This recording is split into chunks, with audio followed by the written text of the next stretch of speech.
The meeting room was cold. Elena Vasquez sat at the small human table and watched the giants argue. Around her, the most powerful beings in the galaxy raised their voices and slammed their fists on metal tables. The sound echoed through the great hall like thunder. "The Outer Rim belongs to us." General Korth of the Kethver hegemony stood up. His black armor made scraping sounds as he moved.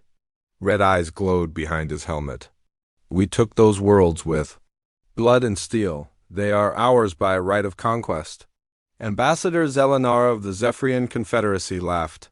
Her blue skin shimmered under the lights. Ancient jewelry hung from her neck and arms. "Your people are children playing with toys. The Zephyrians ruled the galaxy when your species was still learning to make fire. Those worlds were ours long before your ancestors left their home planet." The third voice came from empty air. "Lord." Vashtai of the Veltar Dominion did not need a body to speak. His words formed directly in everyone's mind. "Physical claims mean nothing. We can touch the thoughts of every being on those worlds. They belong to us in ways your simple minds cannot understand." Elena stayed quiet. This was how it always went. The three great empires fought over everything. They had been fighting for longer than humans had been traveling in space. Today they argued about 12 small worlds on the edge of known space. Last week it was mining rights in the Halo Nebula. Next week it would be something else. The Galactic Council was supposed to keep peace. But the Council was just these three empires and a few dozen smaller species who were too scared to speak up. Humans had a seat at the table, but everyone knew it was just for show. Earth was small and weak and far away from everything important. What about the people who live on those worlds? Elena asked. Her voice was quiet in the big room. All three ambassadors turned to look at her. General Korth made a sound like grinding metal. Ambassador Zelenara's smile was sharp like broken glass. Lord Vashtai's presence pressed against her mind like cold fog. "The humans speak," General Korth said. "How touching. Tell us, little human, what do you think should happen to those worlds?" Elena felt her heart beat faster, but her voice stayed calm. "I think the people who live there should have a say in who rules them. Most of them are farmers and merchants. They just want to live in peace. Peace." Ambassador Zelenara said the word like it tasted bad. "Peace is what weak species want when they cannot take what they need. The strong take what they will," General Korth agreed.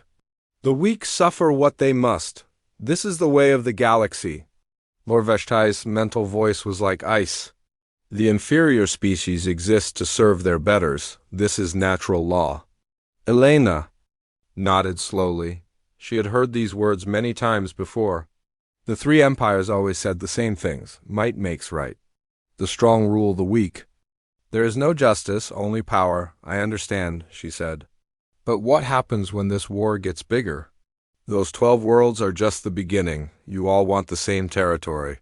Someone will have to give up their claims, or you will fight." "Then we fight," General Korth said. His hand moved to the weapon at his side. "The Kethver fear no enemy." "The Confederacy has fought wars since before your empire existed," Ambassador Zelenara said. "We know how to win. Physical conflict is crude but sometimes necessary, Lord." Vashtai agreed. "The Dominion will do what it must." Elena looked around the room at the other small delegations. The Altarian trade princes looked worried.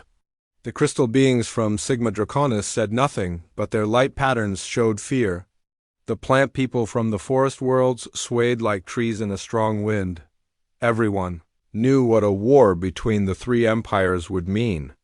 Billions would die, whole star systems would burn. The galaxy had seen it before, and it was never pretty.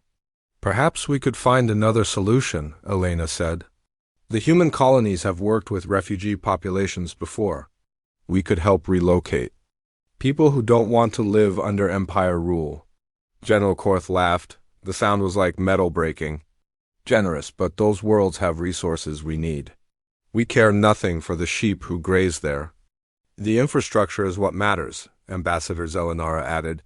"Ports, factories, mining equipment. The inhabitants are replaceable." Elena felt sick, but she kept her face calm. This was why humans stayed on the edges of galactic politics. The three empires saw other species as things to be used or removed. Even the smaller independent worlds only mattered as much as the resources they could provide. The meeting went on for 3 more hours. In the end, nothing was decided. The HFY claimed they would take the worlds by force within a month. The Zephyrians said they would stop them. The Veltar promised to protect their interests. Everyone left angry. Elena walked alone through the station corridors after the meeting ended. The neutral station orbited a dead world in empty space. It was the only place the three empires would meet without fighting immediately. The hallways were full of beings from across the galaxy, but she felt very alone. Her personal communicator buzzed. A message from Earth marked with the highest security codes. She found a private room and activated the device. The hologram that appeared showed a middle-aged man in a simple gray uniform. Admiral Chen Wei looked tired, but his eyes were bright with something that might have been excitement. "Elena," he said. "How did the meeting go?" "About what we expected," she replied. "They're going to fight over those 12 worlds." "Probably. Within the month, the empires are getting more aggressive. I think they've decided the galaxy isn't big enough for all 3 of them anymore." Admiral Chun nodded. "We've been watching the military buildups. All 3 empires are moving their main fleets toward contested areas. This isn't going to stay small." "Any word from the outlying colonies?" Elena asked. "Kepler Station reports HFY warships massing 3 systems away. New Harmony says Zephyrian scouts have been asking questions about defensive capabilities." Talseti picked up Veltar thought, whispers near the outer planets. Elena felt cold. Those were all human worlds, far from the current dispute. If the empires were positioning near human space, they were planning something big. "How are the preparations going?" she asked quietly. Admiral Chen smiled for the first time in their conversation. "On schedule, Prometheus finished its final tests last week. Atlas completed weapon calibration yesterday. The others will be ready within 6 months. 6 months, Elena repeated. Think we have that long? The pattern analysis suggests the empires will spend at least 4 months building up forces before major combat begins. They're too proud to start a war without overwhelming superiority. That gives us time, Elena nodded. The waiting was the hardest part. For 30 years, humanity had been preparing for this moment. Ever since the first human diplomat had sat in a galactic council meeting and realized the truth about how the galaxy really worked. The empires saw other species as resources to be harvested or obstacles to be removed. Peace existed only when it served their interests. The moment something valuable was discovered or strategic advantage could be gained, they would fight for it without caring who got hurt. Humanity had learned this lesson well. They had watched the Thanari incident when the HFY had exterminated an entire species for controlling a vital trade route. They had seen the Zephyrian punishment of the Arcturi rebels when ancient weapons had turned 3 worlds into glass. They had felt the Veltar mind scream that had driven the population of Kepler 442 be insane rather than let them join another empire. The galaxy was ruled by predators. The only way for prey species to survive was to make sure the predators never saw them as a threat until it was too late. Elena, Admiral Chun said softly, are you all right? I know these meetings are hard. On you. She thought about General Korth's laughter when she mentioned the people who would die in the coming war. She remembered Ambassador Zelenara calling other species sheep. She could still feel the cold touch of Lord Vishtaya's contempt for anyone weaker than his people. I'm fine, she said. Just tired of pretending to be helpless. Not much longer. Now, Admiral Chen promised. Soon the galaxy will learn that humanity is many things, but helpless is not one of them. The communication ended and Elena was alone again. She looked out the room's small window at the stars beyond. Somewhere out there, in the darkness between the stars, 7 vast shapes moved through space. They had been built in secret, hidden from the galaxy's eyes by careful misdirection and advanced stealth technology. The empires thought humans were weak because human fleets were small. They thought humans were peaceful because humans avoided fights. They thought humans were irrelevant because human worlds were far from the centers of power.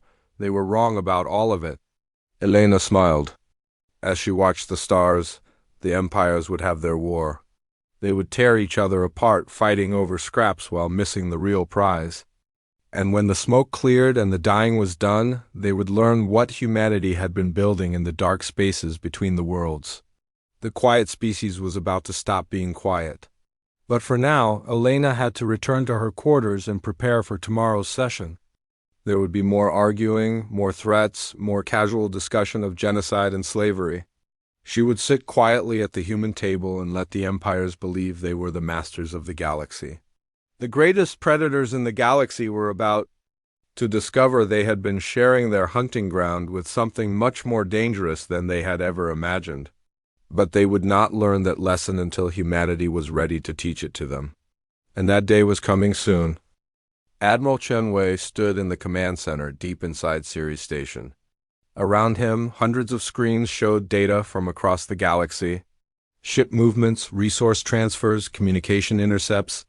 To anyone watching, it looked like a normal military intelligence center. They would be wrong. Atlas reports final hull integrity tests complete, Lieutenant Commander Sarah Park announced from her station. All 7 primary weapon arrays are online and calibrated. Titan has finished installing the quantum stealth generators, added Commander Marcus Webb. Field tests show complete invisibility to all known sensor types. Chun nodded as he reviewed the reports. 7 years of construction were finally coming to an end. The largest secret project in human history was almost ready. On the main display, a holographic image showed the current positions of all major galactic fleets. Red markers indicated Kethver forces massing near the disputed Outer Rim worlds. Blue showed Zephyrian battle groups moving into intercept positions. Purple marked the strange distortions that meant Veltar ships were gathering in the area. How long until they start shooting? Chun asked. Intelligence estimates 2 weeks, Commander Webb replied. Maybe 3 if they keep posturing at each other first. Chun walked to the large window that looked out into space. Ceres looked like any other asteroid mining operation. Ships came and went, carrying raw materials and manufactured goods. Massive industrial platforms hung in the asteroid's shadow, their lights twinkling like stars. None of it was what it seemed. The ships carried specialized components built in hidden factories across human space. The industrial platforms were actually construction yards working on projects too large for any planetary surface. The asteroid itself had been hollowed out over decades, turned into a command center and shipyard that could build vessels the size of moons. Sir, Lieutenant Park called. Out, we're receiving a priority message from Ambassador Vasquez. Chun returned to his command chair. Elena's face appeared on the central screen. She looked tired and frustrated. Admiral, she said, the Galactic Council just dissolved. The 3 empires couldn't agree on anything, so they've decided to settle this with force. General Korth gave the other empires 48 hours to withdraw all claims to the Outer Rim, Ambassador. Zelenara laughed in his face. Lord Vashtai said something about teaching children lessons through pain. So it begins, Chun said quietly. There's more, Elena continued. All 3 empires have issued notices to neutral species. Anyone who interferes in the coming conflict will be considered an enemy. That includes humanitarian aid to civilian populations. Chun felt anger rise in his chest. The empires were making it clear that they didn't care how many innocents died in their war. Entire populations would be trapped on worlds that became battlefields. What about the evacuation requests we submitted? He asked. Denied. The empires say civilian relocation during wartime is a security risk? They won't allow any ships near. Contested systems? Chun turned to Commander Webb. How many people are we talking about? Webb consulted his display. Preliminary estimates suggest 40 million non-combatants in the primary conflict zone. Maybe twice that number in areas that could become secondary battlefields. 40 million people who would die because they happened to live in the wrong place when empires decided to fight. Sheen had seen the aftermath of previous galactic wars. The empires fought with weapons that could crack planets and burn away atmospheres. They didn't worry about collateral damage. Admiral, Lieutenant Park said. We're getting movement reports from our deep space monitoring stations. HFY Siege. Engines are leaving their home bases. Zephyrian world ships are powering up for the first time in 3 centuries. The Veltar are doing something in deep space that our sensors can't identify. Chun studied the tactical display. Each empire was bringing out their ultimate weapons. The HFY siege engines were mobile space fortresses designed to destroy entire star systems. Zephyrian world ships were ancient vessels the size of small planets, each one capable of fighting entire fleets. The Veltar specialty weapons were unknown, but intelligence suggested they could affect mines across interstellar distances. This isn't going to be a small war, Commander Webb observed. No, Chun agreed. They're going to tear the galaxy apart. A new alarm sounded. Lieutenant Park's fingers flew over her controls as new data streamed in. Sir, we're detecting massive energy signatures from HFY space. They're bringing online something we've never seen before. Power output is off the charts. The Zephyrians are responding, Webb added. Ancient defensive networks throughout their territory are activating. Some of those installations have been dormant for thousands of years, and the Veltar? Chun asked. Park's face went pale. Massive psionic surge detected. Our monitoring station at Volf 359 reports that all personnel are experiencing severe headaches and disorientation. Whatever the Veltar are doing, it's affecting people 12 light-years away. Chun closed his eyes for a moment. The 3 empires were preparing to use weapons that could devastate entire sectors of the galaxy. Billions would die in the crossfire. Sir, a new voice called out. Chen turned to see Admiral Rodriguez, the head of Project Leviathan, entering the command center. Her expression was grim. Maria, Chun said, please tell me you have good news. The good news is that all 7 ships are ready for deployment. The bad news is that we're going to need them sooner than planned. Rodriguez moved to the main display and input her access codes. The galactic map changed, showing new information. Intelligence reports indicate that all 3 empires are planning something bigger than just fighting over the outer rim worlds. The HFY are moving forces towards Zephyrian space. The Zephyrians are preparing to strike at Veltar installations. The Veltar are positioning assets near human colonies. Chun felt his blood turn cold. They're not just fighting each other. They're planning to eliminate all potential rivals. That's our assessment, Rodriguez confirmed. Each empire wants to be the sole power in the galaxy. They'll fight each other first, but once one of them starts winning, they'll turn on everyone else. The main screen now showed projected battle. Zones, red areas indicated where fighting was expected to begin within days. Orange zones marked regions that would likely become battlefields within months. Yellow showed areas at risk of eventual imperial expansion. Nearly 3/4 of the galaxy was colored. How many people live in those zones? Chun asked quietly. Webb consulted his files. Approximately 400 billion sentient beings across 2,000 star systems. 400 billion lives at stake. Chin had known this day would come, but seeing the scope of the coming disaster still hit him like a physical blow. The Leviathans, he said. Are they really ready? Rodriguez nodded. Prometheus completed final trials yesterday. Her main weapons can destroy a moon with a single shot. Atlas finished installing the new defensive systems. Nothing in the Imperial fleets can penetrate her armor. Titan, Colossus, Behemoth, Kraken, and Harbinger are all fully operational. Chen walked to another display that showed the current positions of the 7 massive ships. They were scattered across human space, hidden in asteroid fields, nebulae, and the dark spaces between stars. Each one was invisible to every sensor technology the empires possessed. Crew status? He asked. Full complements aboard all ships, Rodriguez replied. 70,000 personnel per vessel. The best and brightest from across human space, all volunteers who understand what they're signing up for. Chun thought. About those crews? Nearly 500,000 humans who had spent years training for this moment. They had left their families and their homes to crew ships that officially didn't exist. They had practiced maneuvers in deep space, far from any inhabited system, preparing for a war they hoped would never come. "Sir," Lieutenant Park interrupted. "Priority message from New Geneva. The refugee ships are ready for departure." Chun nodded. While the empires had refused to allow official evacuations, humanity had been working on unofficial ones.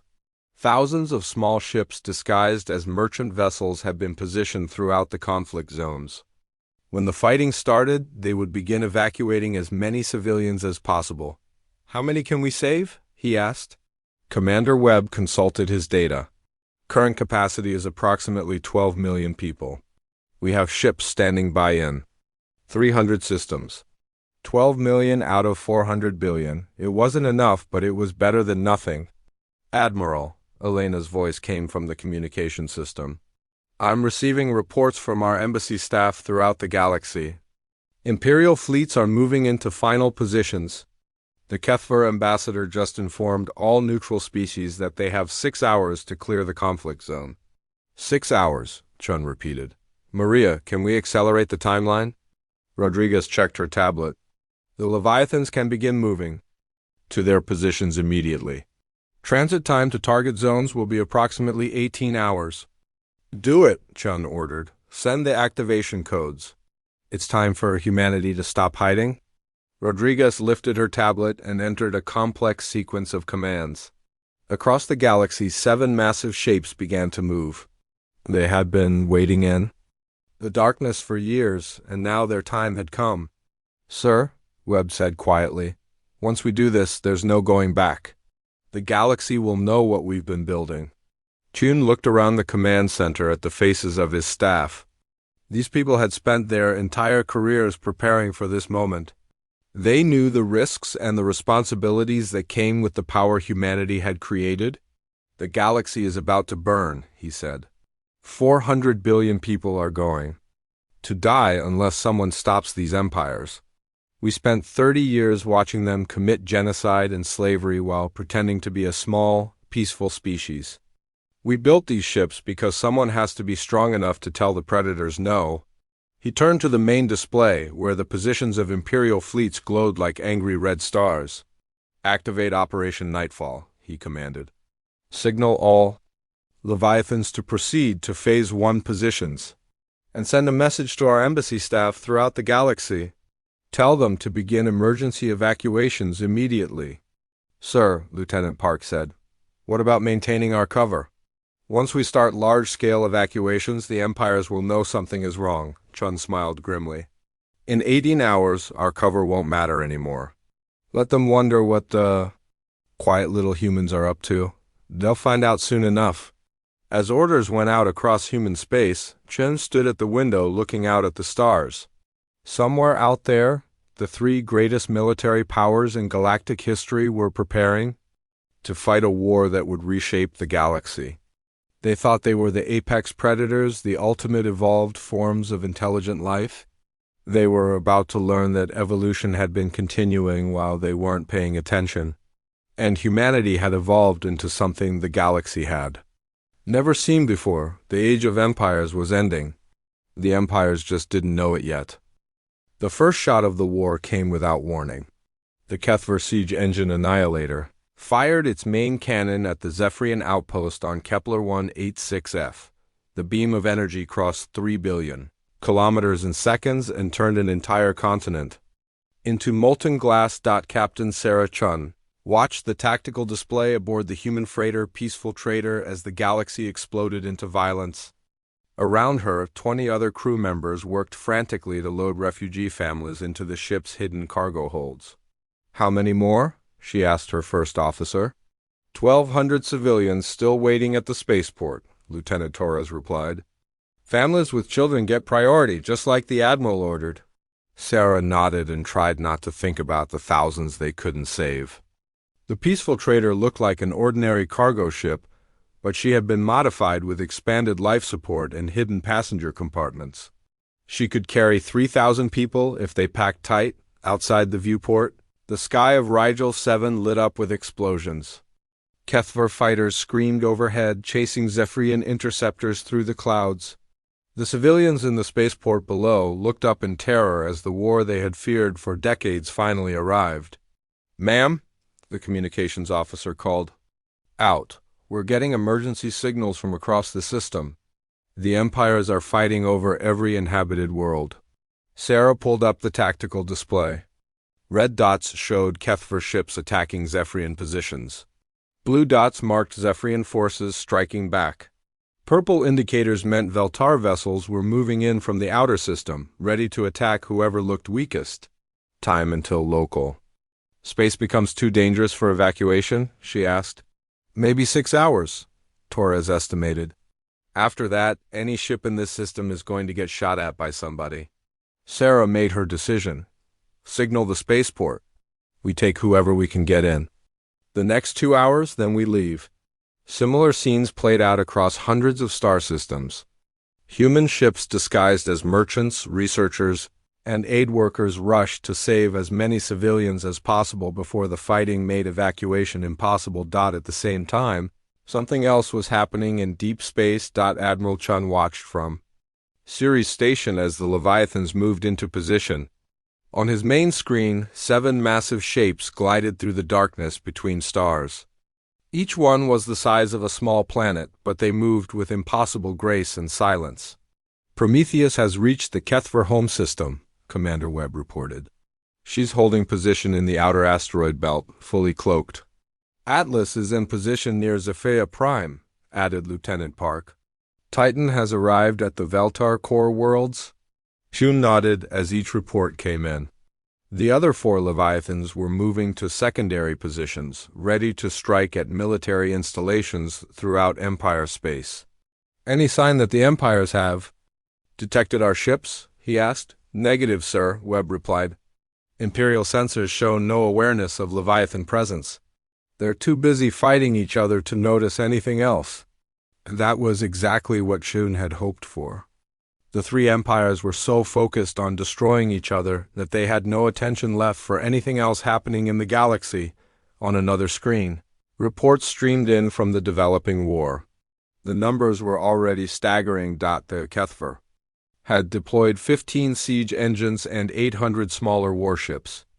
They were smashing through Zephyrian border defenses with overwhelming firepower, turning space stations into scrap metal and colonies into burning ruins. The Zephyrians had awakened 12 of their ancient world ships. Each one was a mobile fortress that had fought in wars before most species had discovered fire. Their weapons could reach across entire star systems. To strike targets with pinpoint accuracy, the Veltar had unveiled something new. Reports called them mind flayers, ships that could drive entire crews insane from thousands of kilometers away. Enemy vessels were found drifting in space with their crews either dead or babbling mindlessly.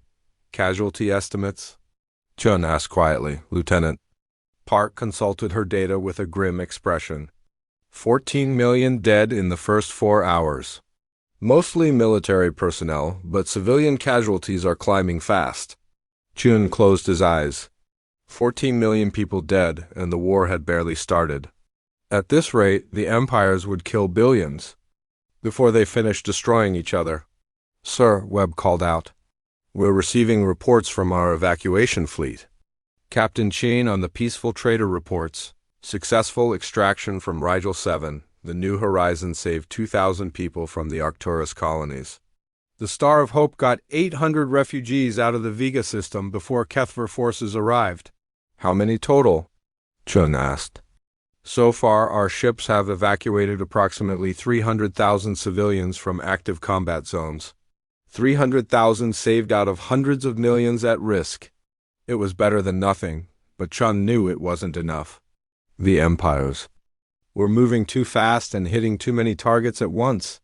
"Admiral," Elena's voice came through the communication system. She was calling from the human embassy on Neutral Station, which was rapidly becoming anything but neutral. "Elena, report," Chun said. "The station commander just received ultimatums from all 3 empires.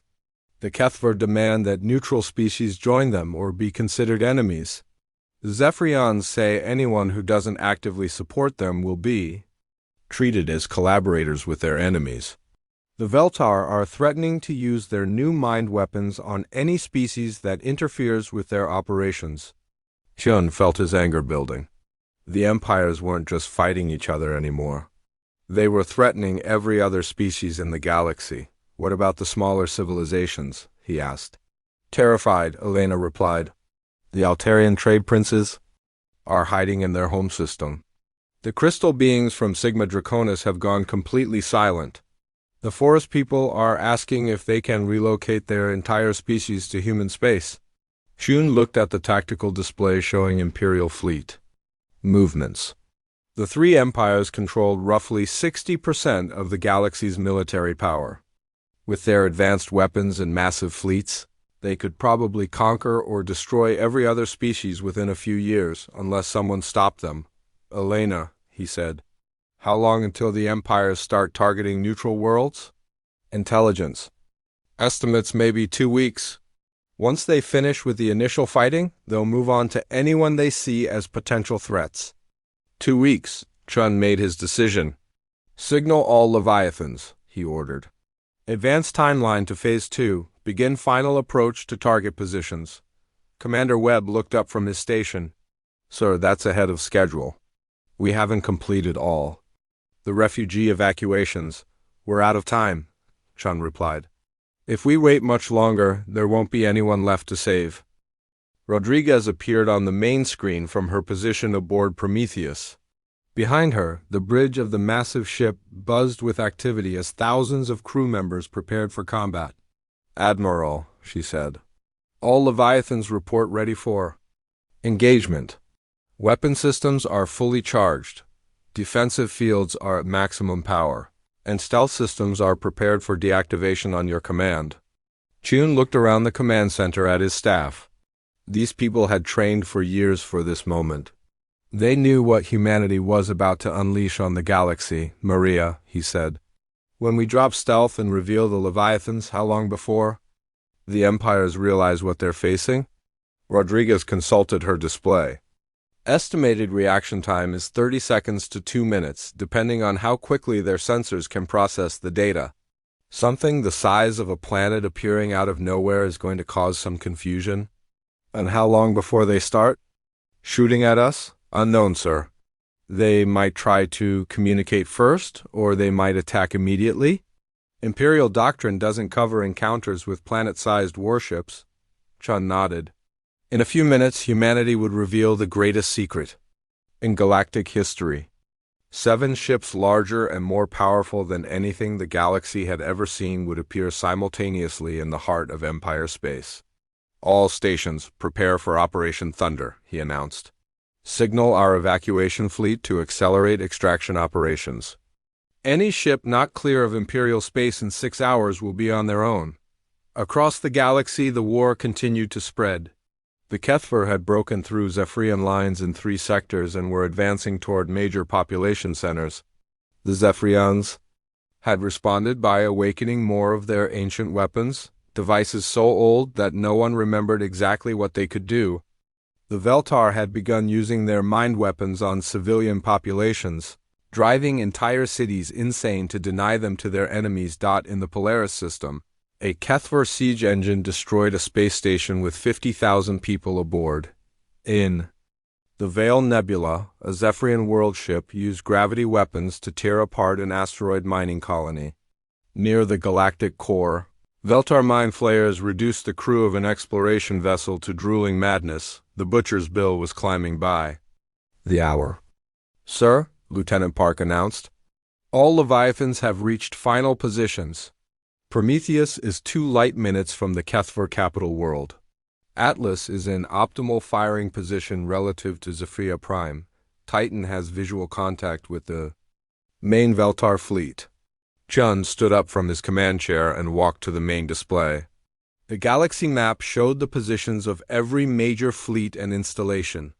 Red, blue, and purple icons marked the forces of the 3 empires as they tore each other apart.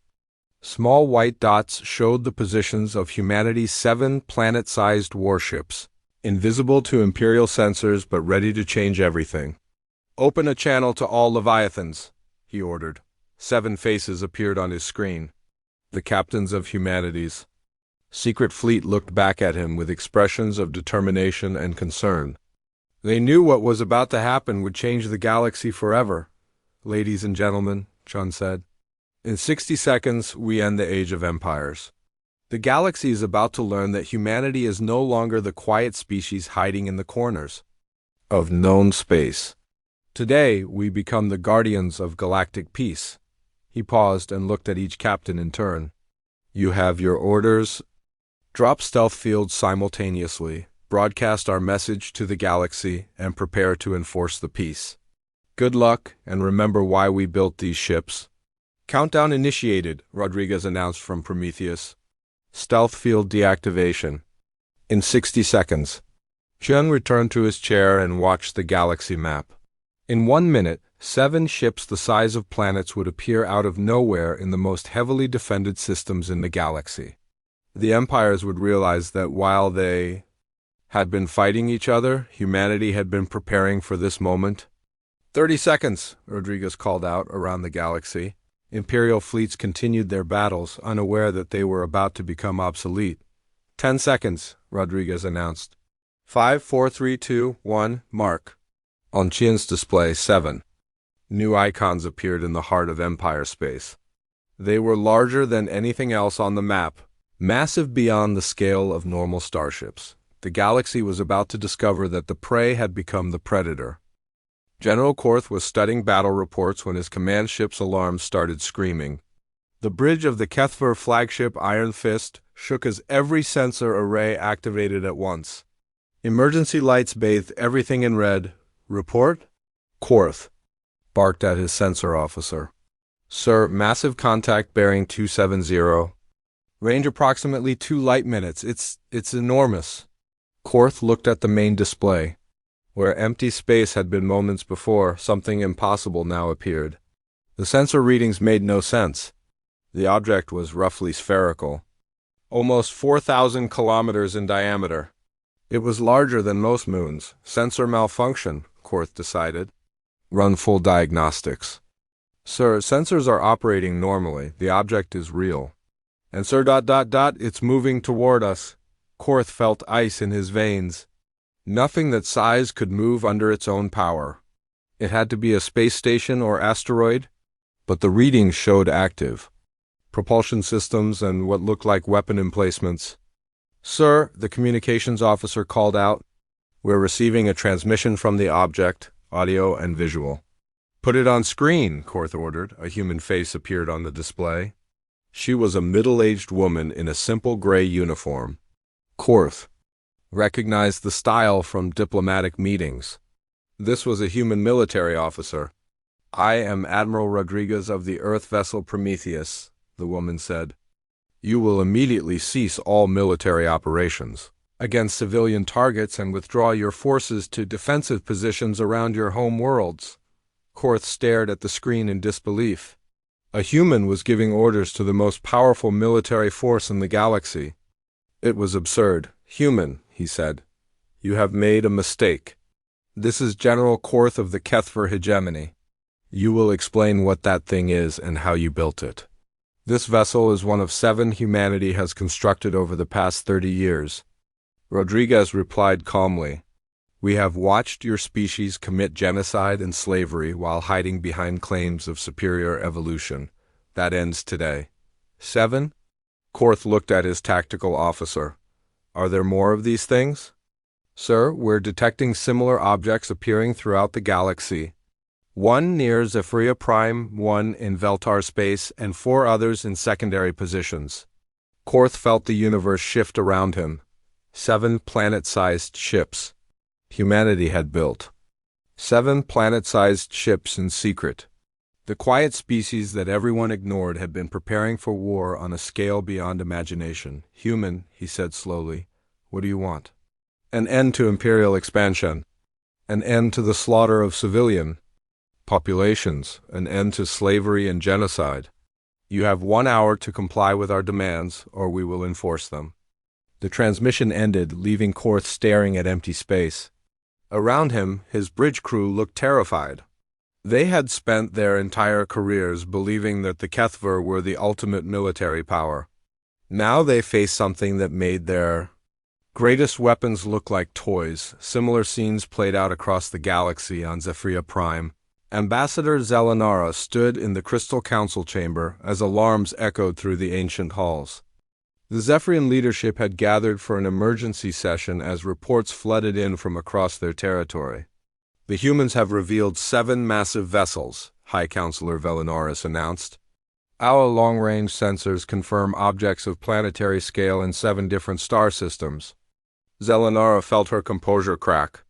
The Zephyrians had ruled the galaxy for millennia. Their technology was ancient and powerful beyond the understanding of younger species.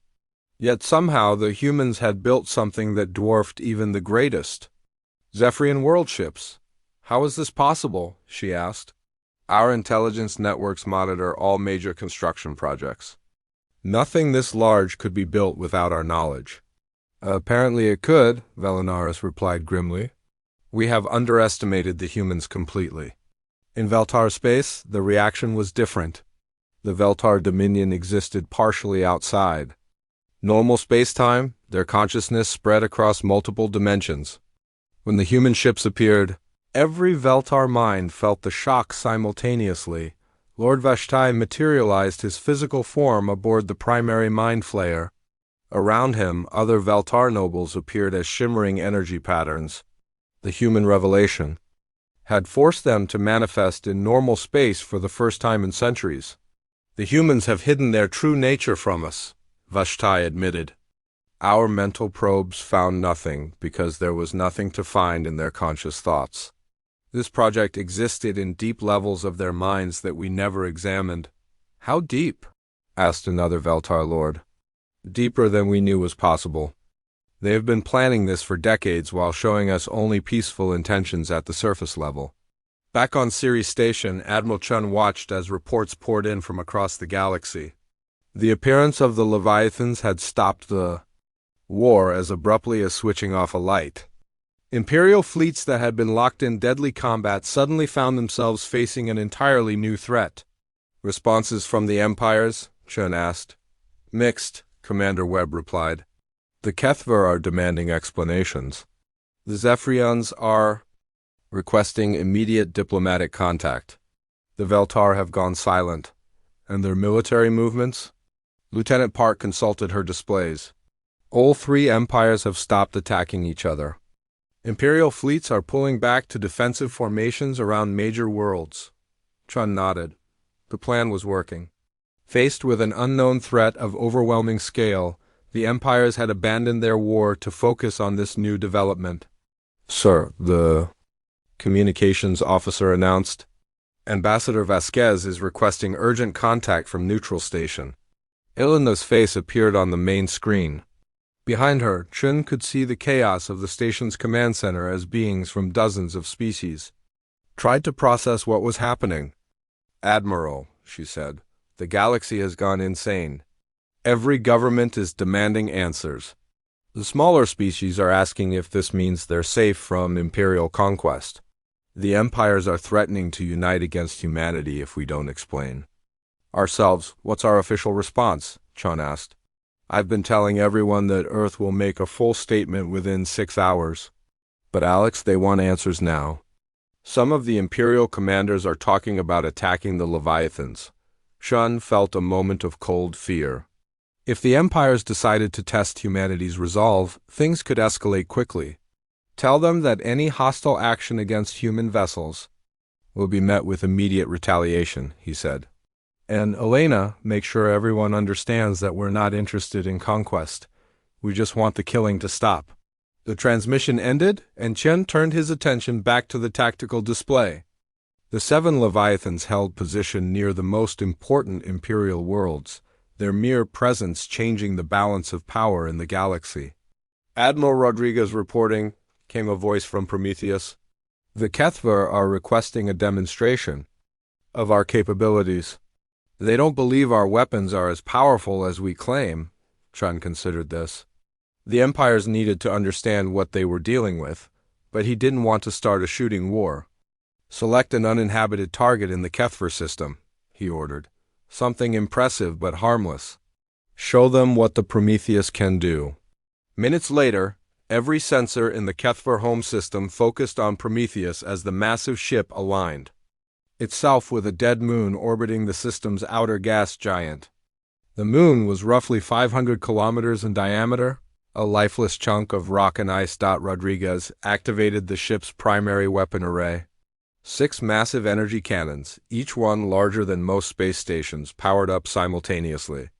The weapons fired in perfect synchronization, sending beams of concentrated energy across millions of kilometers of space.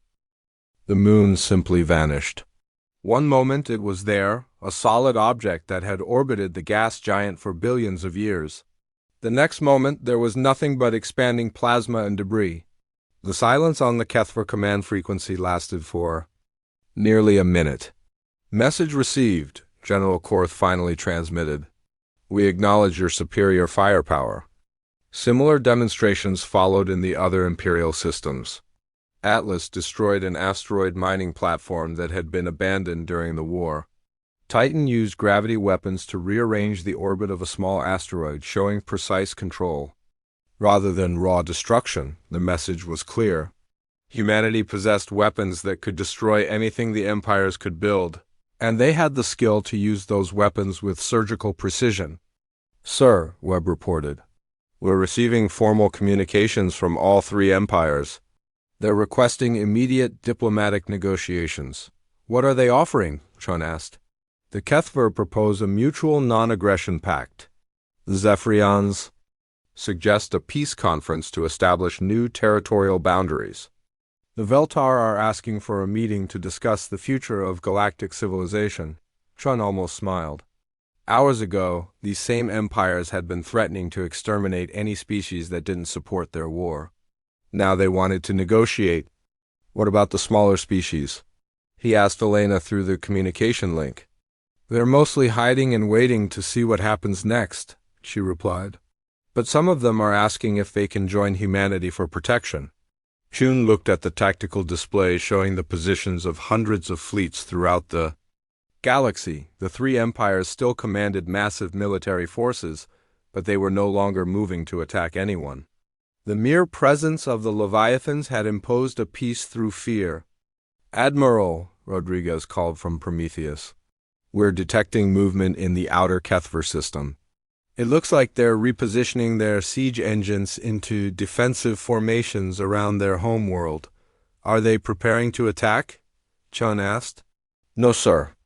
They appear to be establishing a perimeter to protect against possible threats. They're not aiming at us. Chun understood. The empires were not retreating from human space because they feared conquest. They were pulling back to protect their core worlds because they didn't know what humanity intended to do with their overwhelming advantage. Open a channel to all 3 empires, Chun ordered. It's time to make our intentions clear. The main screen split into 3 sections. General. Korth appeared from his flagship, his armor still gleaming but his expression much more respectful than before. Ambassador Zelenara materialized from the Zephyrian capital, her usual arrogance replaced by careful calculation. Lord Vashtai manifested as a shimmering energy form, his presence more solid than Chun had ever seen it. Leaders of the 3 empires, Chun began. For 30 years, humanity has watched your species wage war across the galaxy. We have seen you commit genocide, enslave entire populations, and treat other species as disposable resources. We built these ships because someone had to be strong enough to say no. He paused, letting his words sink in. We do not want to rule the galaxy. We do not want to destroy your civilizations. We want the killing to stop. From this day forward, the age of imperial expansion is over. You will govern your existing territories, but you will not conquer new ones. You will not enslave other species. You will not commit genocide. And if we refuse? General Korth asked quietly. Chun's expression hardened. Then you will discover exactly how powerful these ships really are. The demonstration you just witnessed was our smallest weapon at minimum power. Do not make us show you what we can do. When we stop being gentle, The three Imperial leaders looked at each other across the communication link. Chun could see them calculating, wondering if their combined fleets might be able to challenge humanity's 7 planet-sized ships. You cannot patrol the entire galaxy with 7 ships, Ambassador Zelenara pointed out. We don't need to patrol? The entire galaxy, Chun replied. We just need to make sure that anyone who breaks the peace understands the consequences. And we have very good intelligence networks. Lord Vishtaya's energy form flickered. What do you propose as the structure for this new order? Chun had been waiting for this question. A new galactic council, with representation based on population rather than military power, binding laws against genocide, slavery, and unprovoked warfare, and humanity as the ultimate guarantor of galactic peace. The silence stretched for long moments as the three most powerful beings in the galaxy contemplated a future where they were no longer the ultimate arbiters of life and death. We need time to consider this proposal, General Korth finally said. You have 24 hours, Chun replied. After that, we begin enforcing the new order whether you agree to it or not. The transmission ended, leaving Chun alone with his staff on Ceres Station. Around the galaxy, hundreds of billions of beings waited to see if the Age of Empires was truly over, or if the galaxy was about to burn in a war unlike anything it had ever seen. 1 year later, Elena Vasquez walked through the corridors of New Geneva Station. The massive space station orbited Earth in a high orbit, serving as the new headquarters for the Galactic Council. Through the transparent aluminum windows, she could see ships from dozens of species docking at the station's many ports. A year ago, most of these species had been hiding in their home systems, terrified of Imperial conquest. Now they moved freely through galactic space, protected by the promise that humanity would stop anyone who tried to harm them. Elena paused at one of the observation decks and looked out at the traffic flowing around Earth. Kethver cargo ships worked alongside Zephyrian research vessels. Veltar diplomatic cruisers shared space lanes with tiny craft from species that had barely mastered interstellar flight. The sight would have been impossible during the Age of Empires. Ambassador Vasquez, a familiar voice called out behind her. Elena turned to see Captain Sarah Shun approaching. The former evacuation ship commander now wore the uniform of the new Galactic Peace Service, the organization that coordinated humanitarian aid across the galaxy. Captain Chun, Elena smiled. How are the refugee resettlement programs going? Sarah's expression was pleased but tired. Better than we hoped. We found new homes for almost 8 million people displaced by the war. The Altarian trade princes have been incredibly generous with funding. Some of the smaller species are actually competing to host refugee families. Elena nodded. The war had displaced tens of millions of people, but the galaxy's response to the refugee crisis had been remarkable. Without the threat of imperial conquest, species were much more willing to help each other.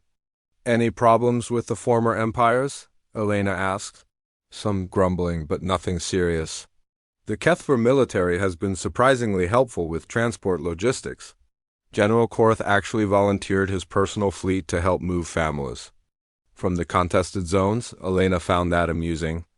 General Korth, who had once laughed at the idea of caring about civilian casualties, was now one of the most cooperative leaders in the refugee effort.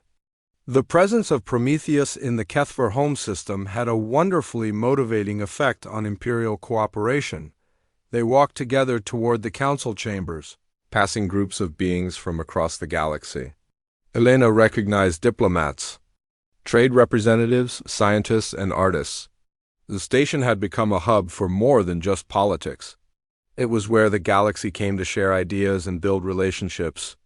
How's the new council working out? Sarah asked. Better than the old one, Elena replied. When representation is based on population instead of military power, the smaller species actually have a voice. The Crystalline Collective has proposed some fascinating new trade agreements. The forest worlds are sharing agricultural techniques that could feed billions. They entered the main council chamber, a vast circular room with seating for representatives from over 200 species. The chamber was nearly full for today's session, something that would have been impossible when the empires controlled everything. At the center of the room stood the new council podium. Unlike the old system where the three empires had dominated everything, the new podium rotated leadership based on population and contribution to galactic welfare. Today's session was being led by the Altarian trade princes, whose economic expertise had helped stabilize markets after the war. Elena took her seat in the human delegation area. It was larger than their old space, but still modest compared to what the empires had once claimed. Humanity had insisted on proportional representation for everyone, including themselves. The session began with reports from across the galaxy. The news was remarkably positive. Trade was flowing more freely than it had in centuries. Scientific cooperation had produced breakthroughs in medicine, agriculture, and energy production. Art and culture were spreading between species that had never communicated before. The matter of the Sigma Draconis mining dispute, announced the Altarian session leader. Both parties have agreed to arbitration under the new Galactic Trade Code. Elena remembered when such disputes would have been settled by whichever side had bigger guns. Now they went to neutral arbitrators who focused on fair resource distribution rather than conquest. Report from the Galactic Defense Monitoring Committee. The leader continued. Admiral Chun's image appeared on the main display. He was calling in from Ceres Station, which had been converted from a secret command center into the headquarters for Galactic Peace Monitoring. The galaxy remains peaceful, Chun reported. All major powers are in compliance with the new territorial agreements. Military buildups have ceased across all monitored sectors. The Leviathans continue their patrol schedules without incident. Elena knew that last part was the key. The 7 planet-sized ships moved constantly through galactic space, never staying in one place long enough for anyone to forget they existed. Their presence was a constant reminder that the age of conquest was over. Any violations of the peace accords? Asked a representative from the Crystal Collective. 3 minor incidents this month, Chun replied. A Kethver border patrol exceeded its authorized patrol zone by 2 light years. A Zephyrian research vessel was conducting unauthorized scans of a neutral system. A Veltar diplomatic mission made veiled threats against a trade partner. Responses? The session leader inquired. All 3 incidents were resolved through direct communication with Imperial leadership. The violations were corrected within 6 hours of notification. Elena smiled at that. The empires had learned that when humanity said something needed to be fixed, it was much easier to comply than to test their resolve. After the formal session ended, Elena made her way to a smaller meeting room where the real work often happened.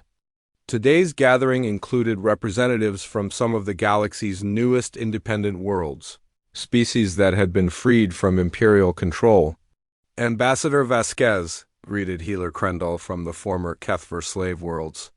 We wanted to thank humanity again for our freedom. Your freedom was always yours by right, Elena replied. We just made sure no one could take it away from you.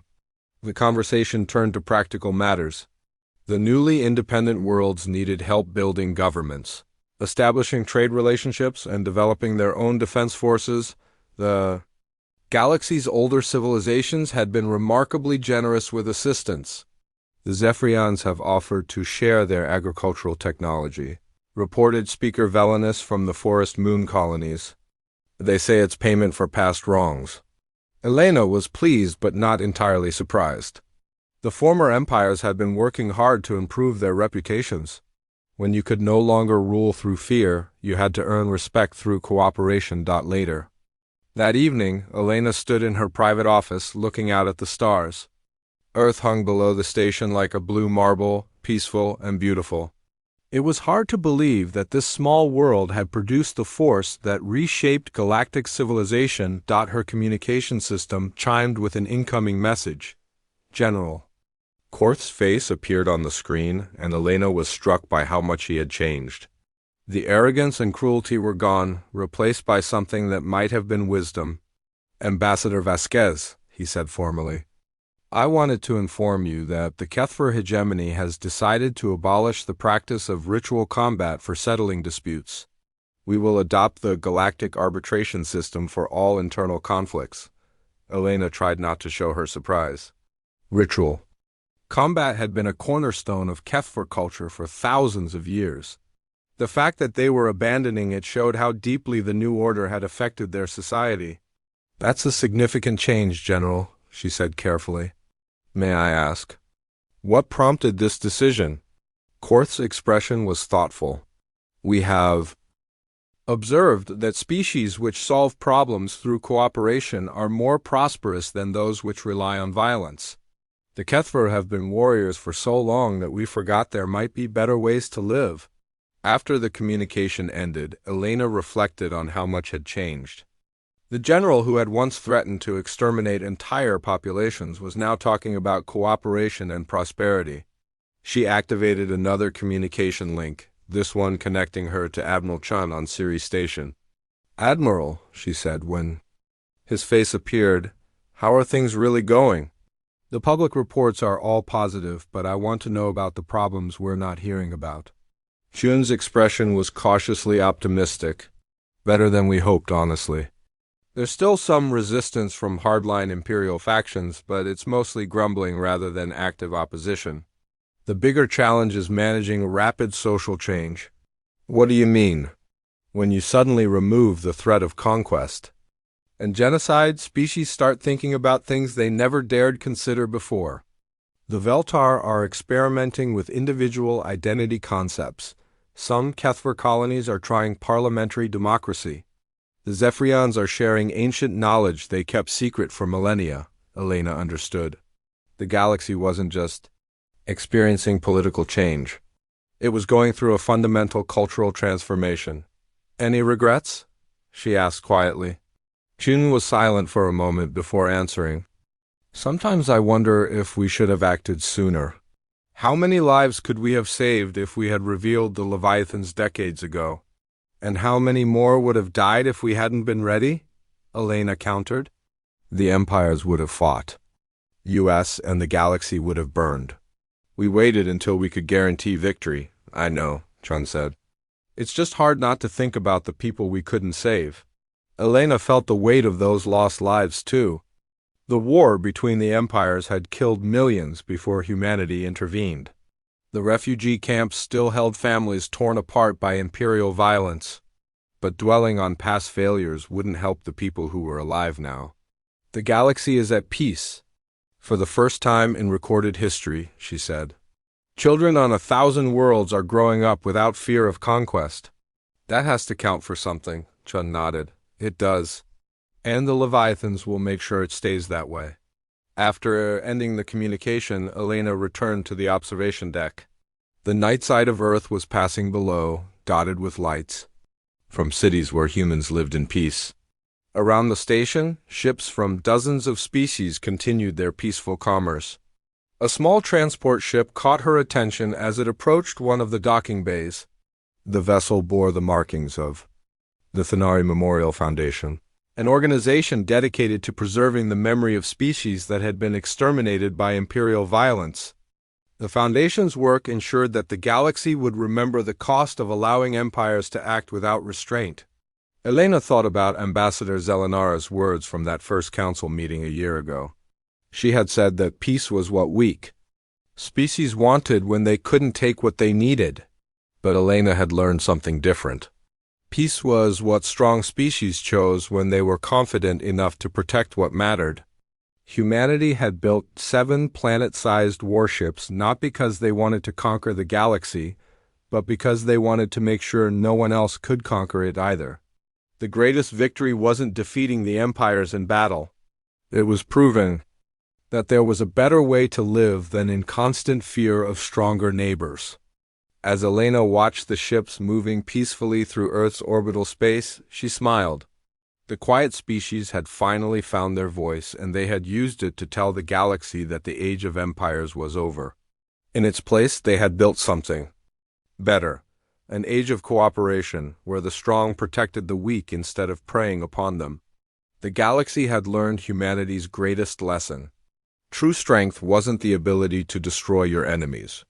It was the wisdom to turn your enemies into friends and the power to make sure everyone felt safe enough to try